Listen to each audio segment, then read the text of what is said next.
Greetings, everyone. I want to share a little bit today about a question that recently came up. Someone asked me about what does it look like for a creative person, an artist, a writer, possibly a musician? What does it look like to build a business structure so that you can pursue your creative passion and be able to make money at the same time? And I should start off by saying that there's a couple of assumptions people make sometimes that are not necessarily true about the stereotype of the starving artist, so to speak. And I think one of the most detrimental assumptions that I see, particularly creative people making, is that the source of income and the creative passion have to be derived from the same thing. And I think that the reason why I see that as detrimental is that you end up doing what you essentially end up doing is create art based on what's going to sell instead of creating the art that you really want to create and creating what your passion is, because you're operating from the assumption that you have to tie your income stream to your art and they have to be one and the same. It's a very limiting, it's a very confining way of operating. And I actually recommend separating your income from your art, at least in the beginning, and that allow over time those things to kind of merge together into one. Because as you develop your art, as you get better at it, and as you make a deliberate practice of finding a way to get paid for it, it will naturally become something that you can get paid for later on in the process. But in the beginning, artists may find a lot of times that the art that they want to create is not easily translated to a commercial application, because that's just a skill that has to be learned. Developing a business model is very separate from the skill of creating the art itself.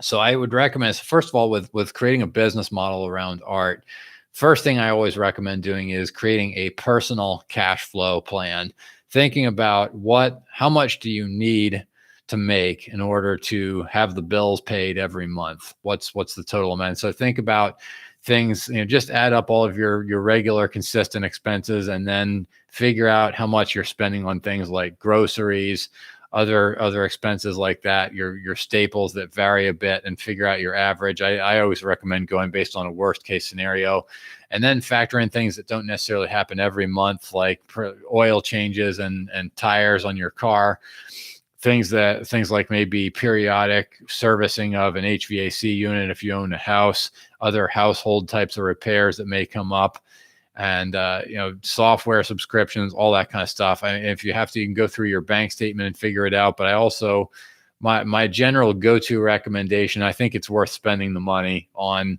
And I'll tell you, this is how I do it. If you get QuickBooks online, it's $20 a month. They will tell you it's not designed for personal finances, but I think it's actually better than the other stuff out there. I know I've used Quicken before, but Quicken's kind of outdated. It only runs on a laptop. It only runs on a local machine.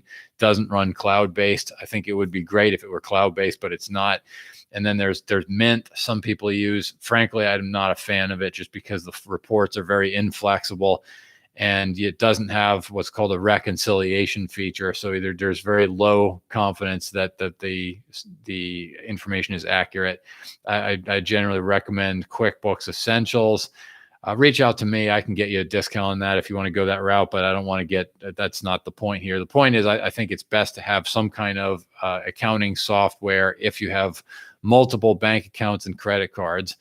If you only have one bank account that everything runs through, you may be able to just get the information out of your bank and just put it into a spreadsheet if you're good at that. If you're good with spreadsheets naturally, but you kind of have to figure out what's going to work for you. Some people, it might be a piece of paper, but whatever it is, I think create your personal cash flow plan, figure out what your expenses are, figure out what you need to make. And basically then you can focus on creating an income source that is separate and independent from your art. Maybe it's a job, maybe it is a freelance type of a business. But the point is, like with your income source, you want to just think purely about what's going to make you the most money and pay your bills. And then you want to set aside time each day to practice your art form and just, do what brings you joy there. But at the same time, I think you also once you focus on getting your bills paid and then look at your art separately, you also want to think about when you're practicing your art, how could you sell your art form? So if you're a painter, is it selling your paintings? Is it selling digital images for a royalty? What does that revenue model look like? But I think when you take away the financial pressure of needing to make money from your art, you then can actually create a business model around your art that is more of a long game. It's a long-term way to make money. There's a lot of different ways to do it. I mean, it might be depending on the specific art form. You might be like, if you're in a performance related art, there may be a way to build different revenue streams based on, it could be creating digital content. It could be creating performances online and selling access to those. There could be licensing. There's a lot of different revenue models, but I think it really begins with developing an understanding of how artists in your field are currently making money. So I think as a starting point, the best thing you can do is find examples of other artists who are doing an art similar to you, who are successful in that art form, and do some research. Figure out, how are they making money? What are they actually doing? What are the different things what are their different income lines and revenue streams? And what is the best information you can find about how those artists became successful?